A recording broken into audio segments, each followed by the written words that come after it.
Hey everybody, Nate Peo here. You've probably heard you should be networking on LinkedIn if you want to meet new clients. We have no idea where to begin. What I've done is I've created a 5-step guide to help make your profile stand out and helping you get started connecting. When you start building your network, you're going to start attracting more leads. So it's easy. Head on over to my website, natepeo.com, sign up and get my 5 steps of standing out on LinkedIn. It'll show you how to start building your network.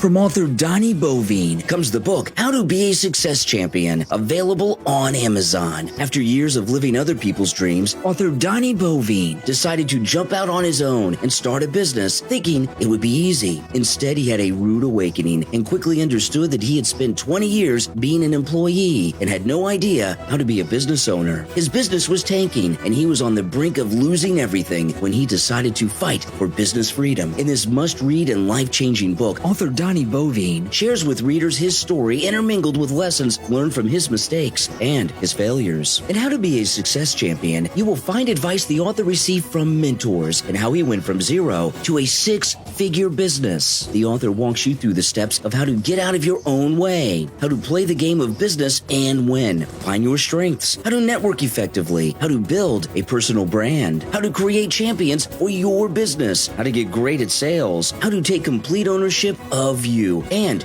your business. How to Be a Success Champion from author Donnie Bovine, available on Amazon in both Kindle and paperback editions. Order your copy right now. It makes a great book for corporate events too. How to Be a Success Champion from author Donnie Bovine, available on Amazon.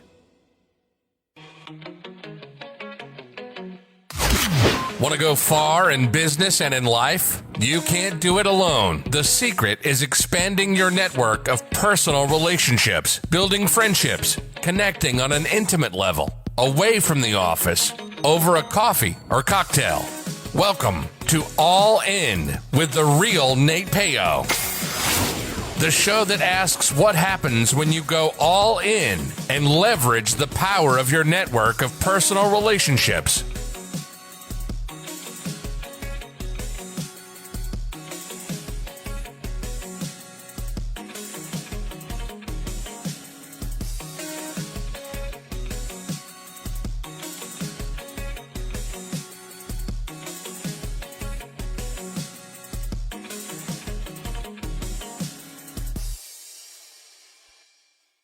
Hello, and welcome to the All In podcast with Nate Peo. Of course, I am your host, Nate Peo. My guest today is Randall Shapiro. Randall is the co-founder and CEO of Miravel, an ag tech startup helping to drive our transition to a decentralized food system. While you may find him doubling day-to-day as a virtual farmer, behind the scenes, Randall is a quirky, lighthearted design enthusiast who has developed expertise in building brands, managing product development, and creating meaningful customer relationships. Randall earned his BSB from Indiana University's Kelley School of Business, where he was awarded the 2018 Kelley Coin. Before starting Miravel, Randall was he also had a job as a financial analyst for a private real estate company where he underwrote bridge and ground-up construction loans on multi-million-dollar properties. Randall is extremely passionate about giving back to his community and is a strong believer that a diverse range of experiences will create a more informed perspective on the world that we live in. He loves working with people who are bright, determined, and crazy enough to think they can change the world. They are the ones who usually do. Welcome to the show, Randall. Thank you for coming on. Yeah, thanks so much for having me, Nate. I really appreciate it. Cool. So you're in LA now, but you went to school. Are you from Indiana? No, so I'm actually from the San Francisco Bay Area. And so the co-founder of this business, Miravel, is a gentleman named Riley Kuffner, who's been my longtime friend. We went to high school together and used to be a journalism nerd in high school with him in San Francisco, but ended up in Indiana because for a long time, my dream was really to work in the Midwest in Chicago somewhere. My family is from the Midwest originally, or at least my dad's side is. And so I grew up, going to Chicago Cubs games and going out there to see family. So it was always something that had guided my progression of really where I wanted to end up. So that's why I ended up going to school over there. I was fortunate enough to study outside the state. Yeah, that's pretty cool. Most people in the Midwest leave the Midwest to move to California, but rarely do you hear people leave California to go back to the Midwest. But to say like, hey, I want to go to Chicago, Yeah, that kind of makes sense. It's a big, fun city, and I totally dig you on the Cubs. Like when I grew up in Nebraska, and Okay. there was uh, baseball on every day on two channels, WGN and TBS. So it was either you watch the Cubs or you watch the Braves, and I hated the Atlanta Braves, and we watched the Cubs all the time with Harry Carey, and I guess because of that, I was a Cubs fan growing up. Even though I guess the Kansas City Royals are probably closer to Nebraska, so it makes total Yeah, sense. sure. I wanted to talk before we dig into what Miravel does is this idea of diverse range of experience will create a more informed perspective on the world we live in.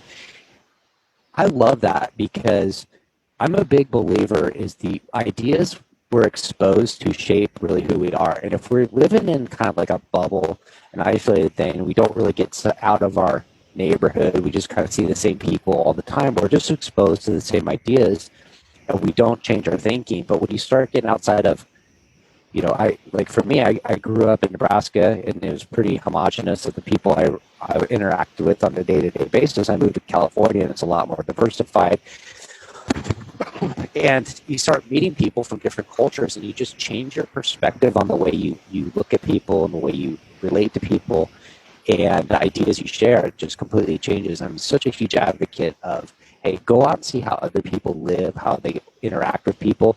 It's going to expose you to a new way of living, and I think it's going to impact the way you view the world and of yourself. And it definitely changes this idea of, hey, how can I do more to the world? How can I do more good? So what kind of brought you to that mindset? Because you, like you said, you're 23, you're young, full of energy, take on the world, but that's not something a lot of people come to grasp with so early in their life. Yeah, I think for me, I was pretty fortunate to grow up in a really nice community just just north of the Golden Gate Bridge called Mill Valley. It's my hometown. And I went to a public school out there and got to know a lot of different people outside of my background.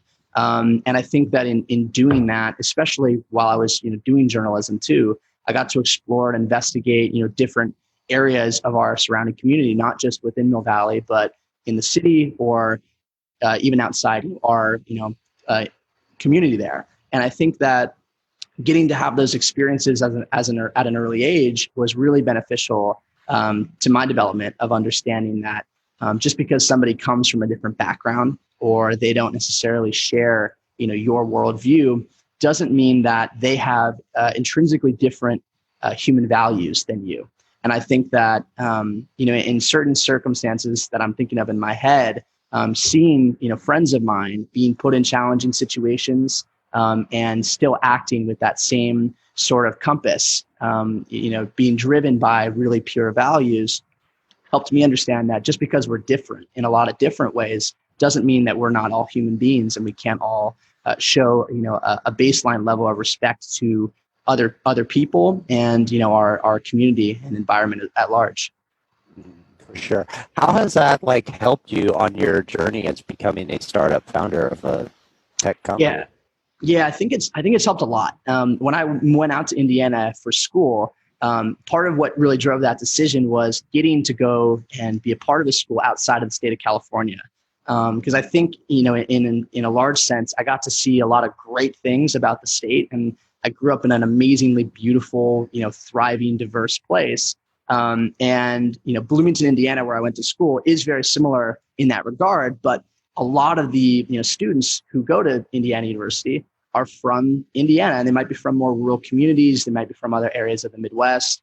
And just getting to experience that, really helped me grow as an individual and getting to experience, those different kind of perspectives. While at school, I also had the opportunity to study abroad in Hong Kong, which was really impactful on my experience as well. I speak a little bit of Mandarin, which, in Hong Kong they speak Cantonese, but I got to study, Mandarin further while in Hong Kong, and actually got to travel in China for about a month after the program was over, just by myself, which was really impactful. And I think that without that initial experience early on of understanding the value of getting those experiences and getting out there and doing something different, I don't think I would have chosen to study in a place like Hong Kong, for example, for a semester. So I think that initial experience really helped guide my future decision making when it came to those elements. And I think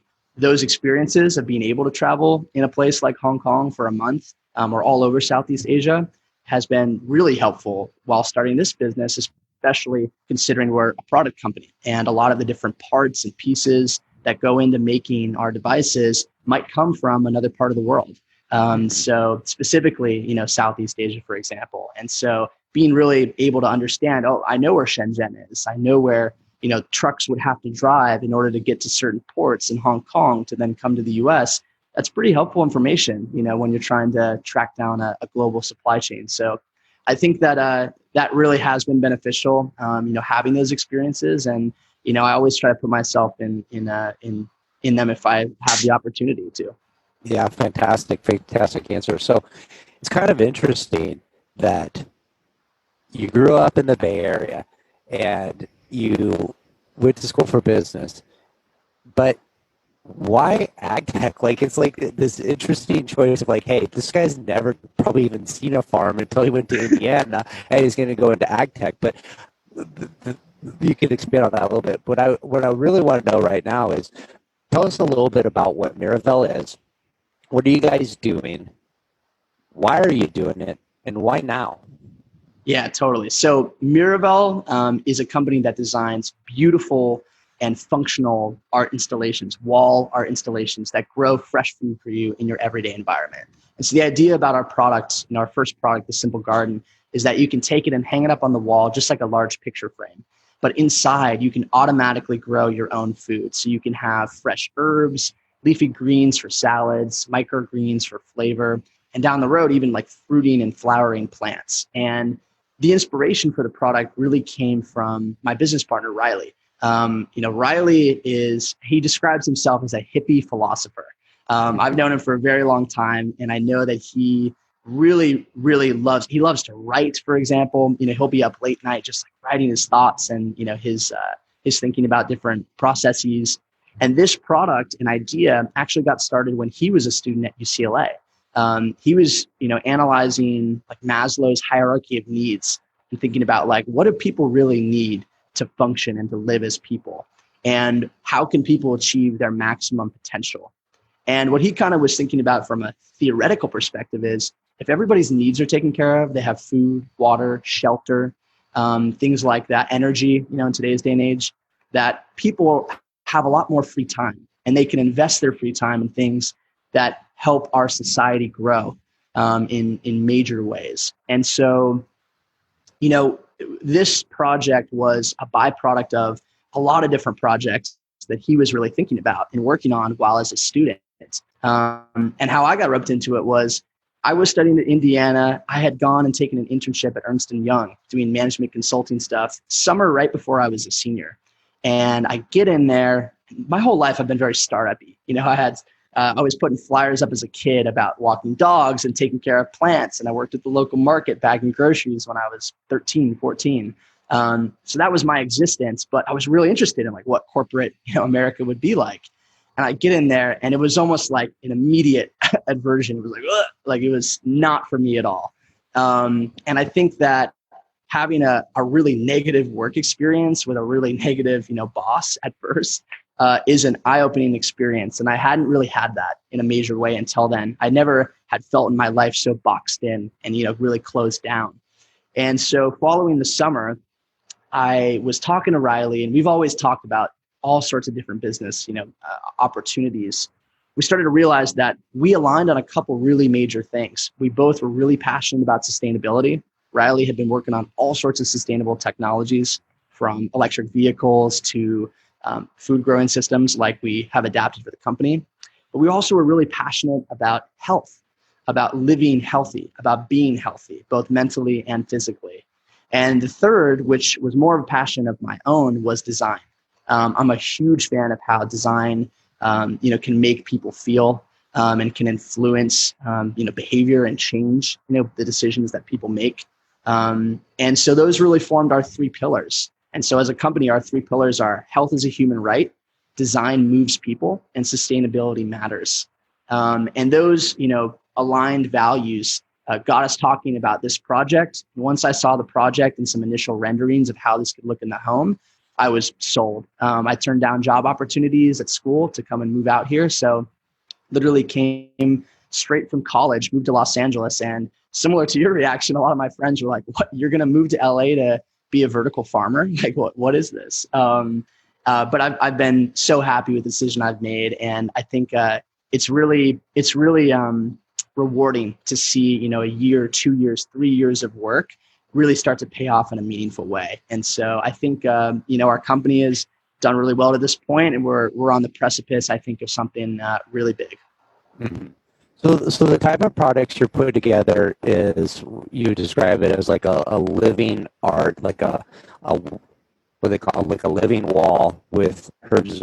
What makes your product different than, say, something else? Because I've seen living walls in other places, and they're usually some sort of frame, some sort of basket-y carrying thing, and you just slide your little whatever it is, the wall plants you want to put in, indoor plants, herb gardens. Like, what makes yours different, and how is it impacting the world that you're trying to change? Totally, yeah. When we first started and looked into this product, we were asking some really core questions about humans and their behavior. And one of the main things that we would ask people is, do you grow your own food? And overwhelmingly today, especially if you're in an urban environment, the answer is no. I don't grow my own food. And maybe if you're in like a really kind of cutting edge, boho-y, type of place, but otherwise that's not really a thing. And so our next questions were, well, why don't you grow your own food? And we heard the same things from people time and time again, is they don't have the space, the time, or the knowledge to do so, in their home environment. A lot of times when people begin to garden, they do things that are simple, right? They grow plants that maybe don't need a ton of light or don't need a ton of water, like succulents, for example. Mm-hmm. But what we found is a lot of people, they might have explored growing their own herbs, like on a windowsill or something, but it's really hard to keep plants alive. There's a lot that goes into, keeping plants alive. One of the main things is light, is making sure that especially food plants get the light that they need in order to thrive and be healthy, large plants that can really provide nutritional value. And so the way our systems are different is we use a technology that we're calling autonomous horticulture, which has a variety of different elements. The first being is light. So each unit has built-in LED grow lights that, unlike sciencey products that might have purple or blues, we use an infusion of light that appears to the naked eye as a really aesthetic kind of white light. And then we also have automatic irrigation. So it automatically waters for you. All you have to do is remember to fill up the system every couple of weeks. But we use hydroponics, which has been used a lot of times in the cannabis industry, but has a ton of relevant connection to food growing, because it's incredibly water efficient and it's very land efficient. You don't need to use as much space to grow food. So we utilize a pretty unique form of hydroponics in connection with LED grow lights, as well as air filtration to get air moving around the plants. And the result is something really amazing for our customers. And so one of the things we do is we send out our seed squares to people. We have developed a really proprietary material that's soil free, so there's no mess and grime for people. And our squares come pre-seeded with whatever they selected on our website.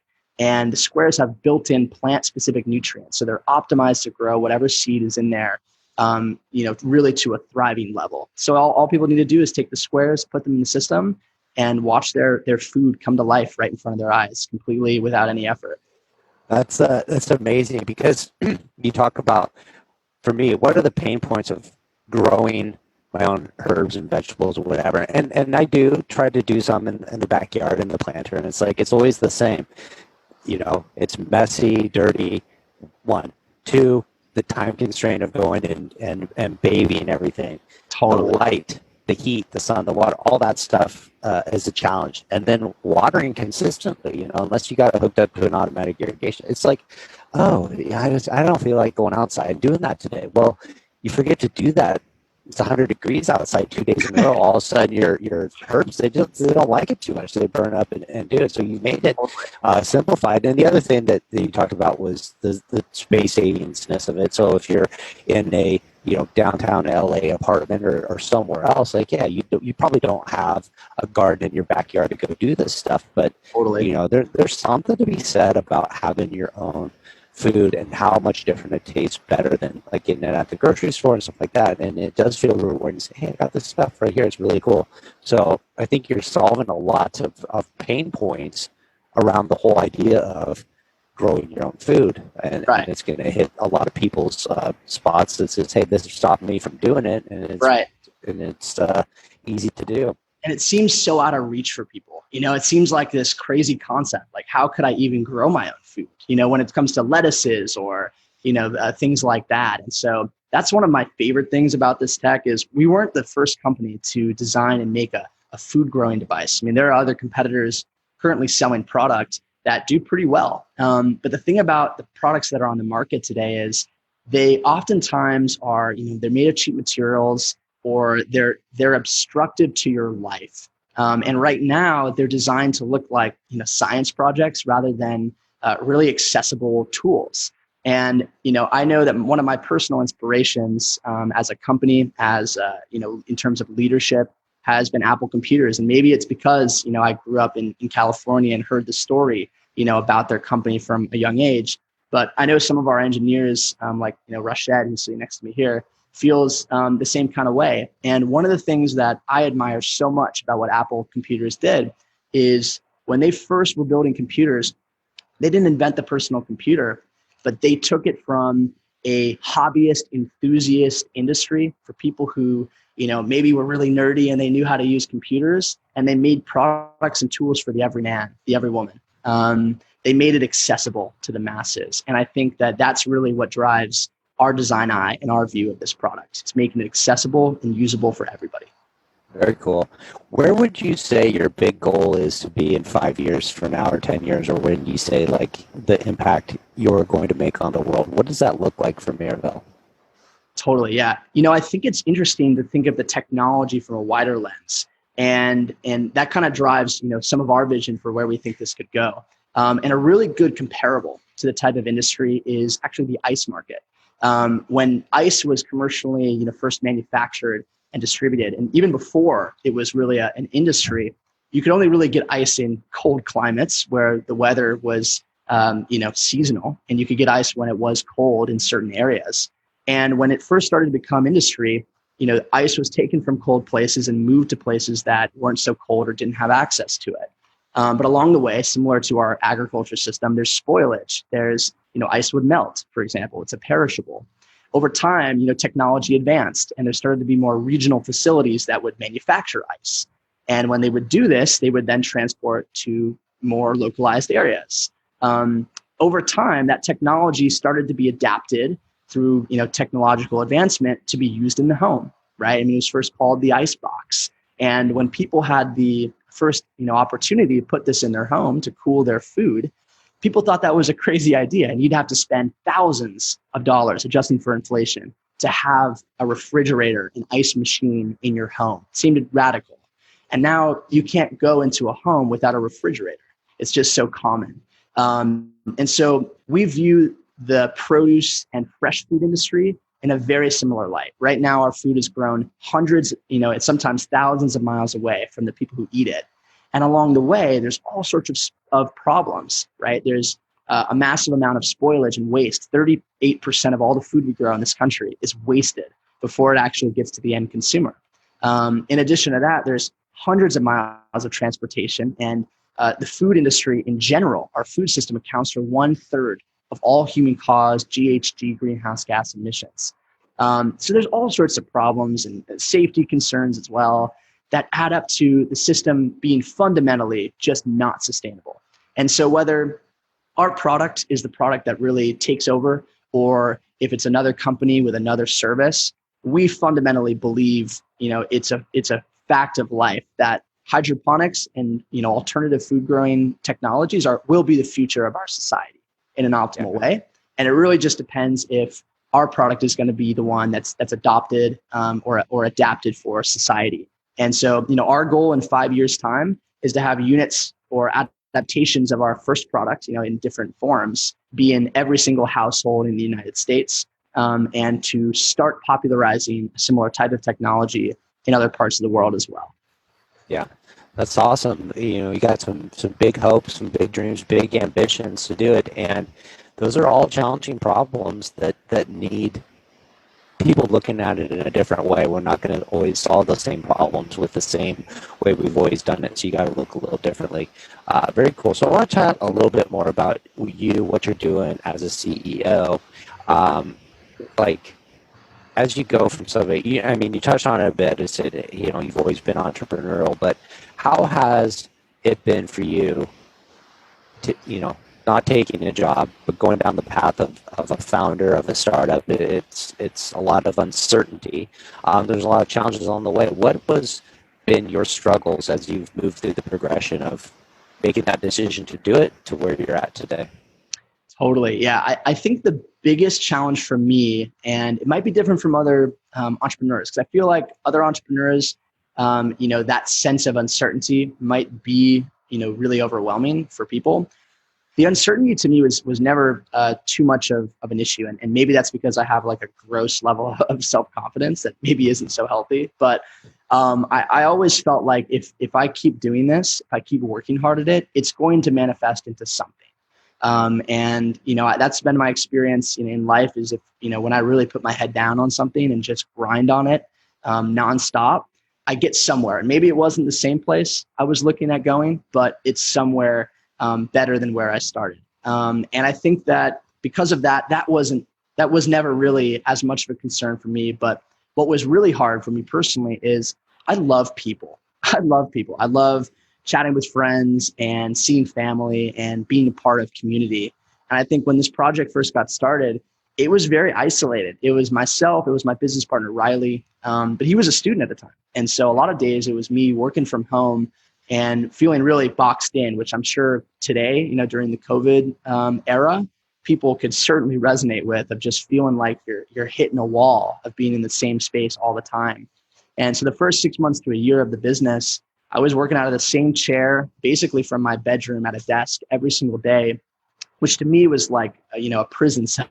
Like it really felt like I needed to get out, and do something different. And, really happy that in the 6 months to a year after that, when my business partner graduated, he had moved into the same apartment. We started growing food in the apartment.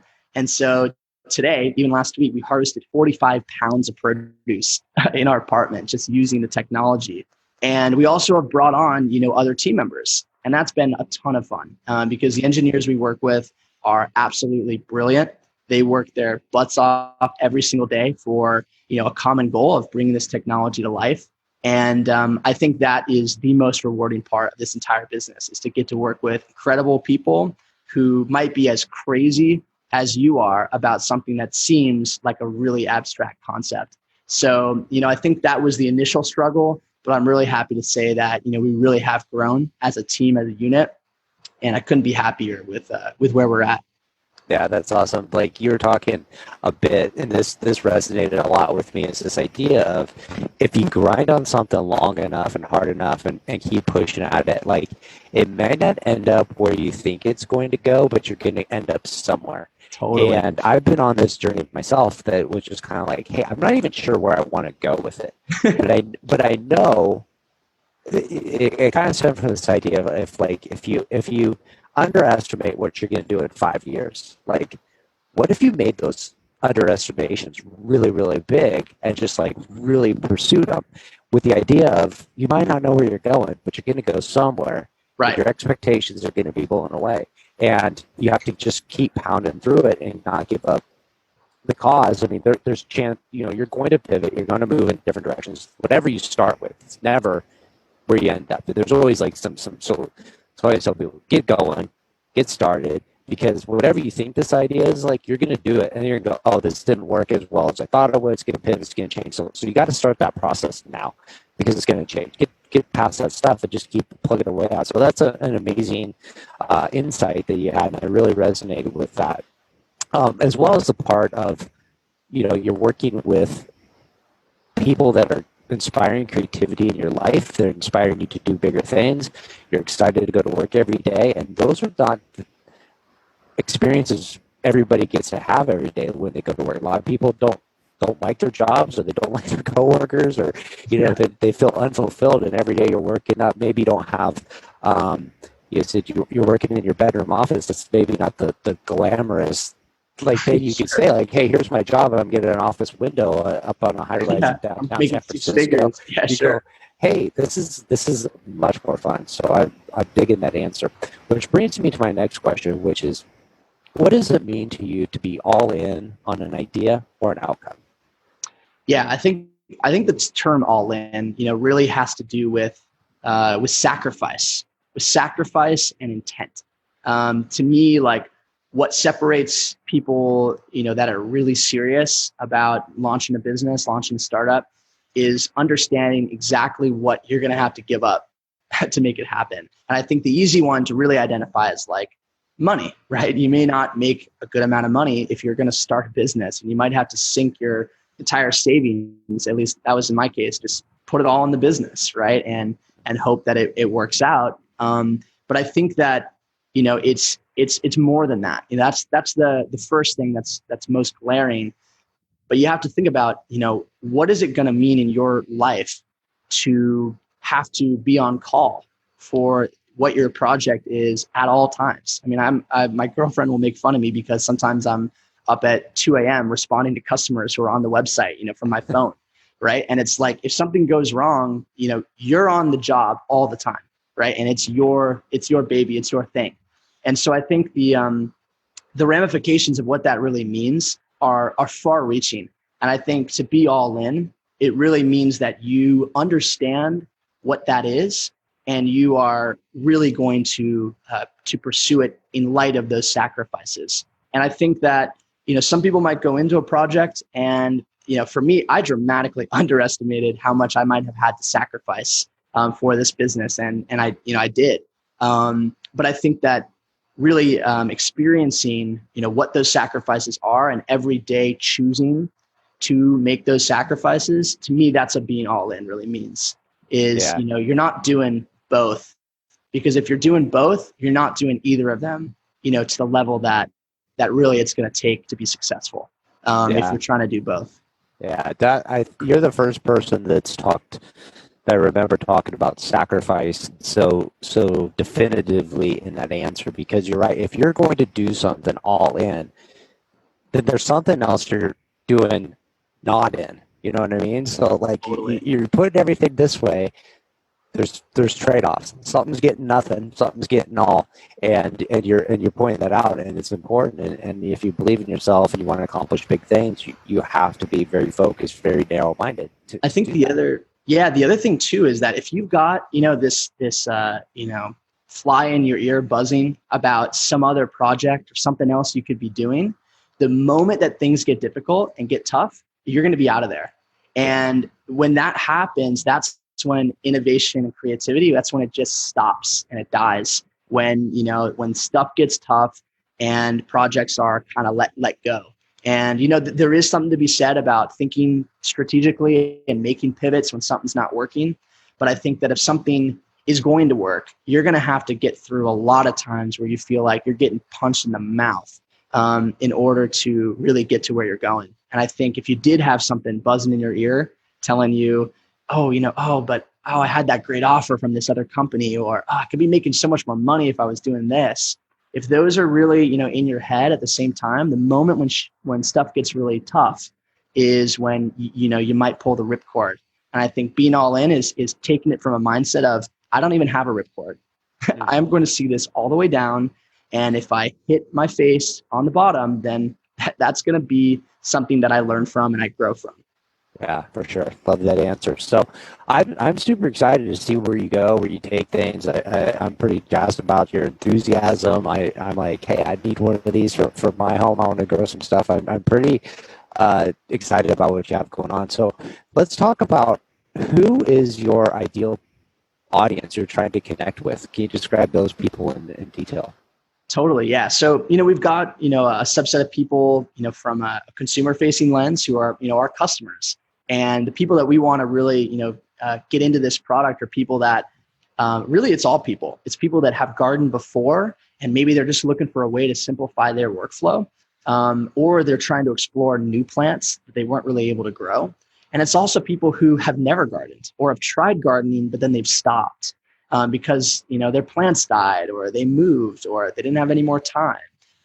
So we really want to identify them to interact with and reach out to both subsets because we really feel like this is a tool for anybody to use.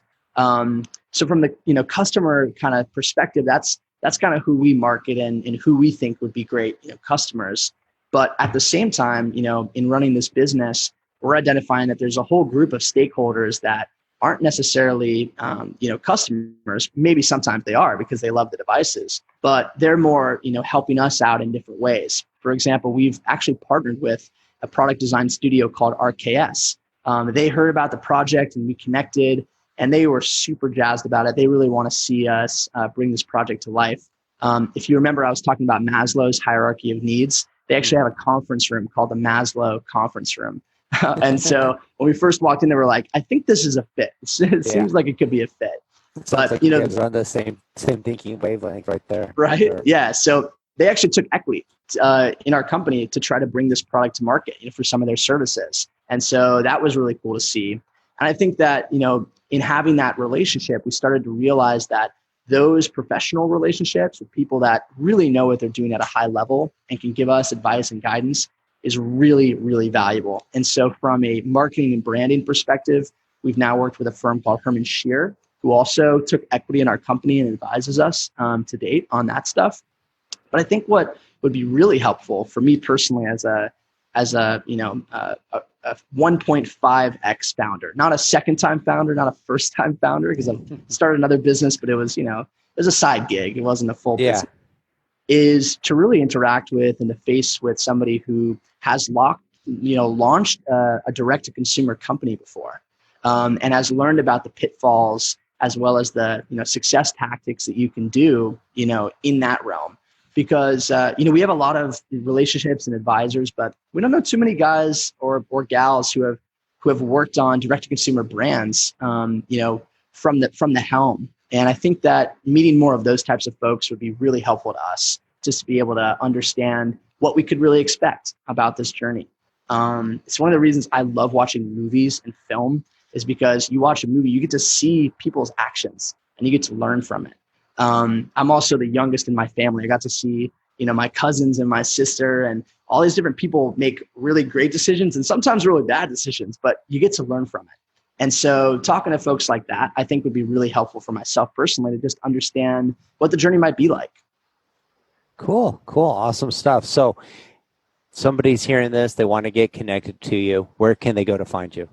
Yeah. So you can check out our website, Miravel.com. And we also have an email address for more general purposes, which is info@miravel.com. But if you're listening to this podcast and you want to reach me directly, you can email me at Randall@miravel.com. And that's spelled Miravel.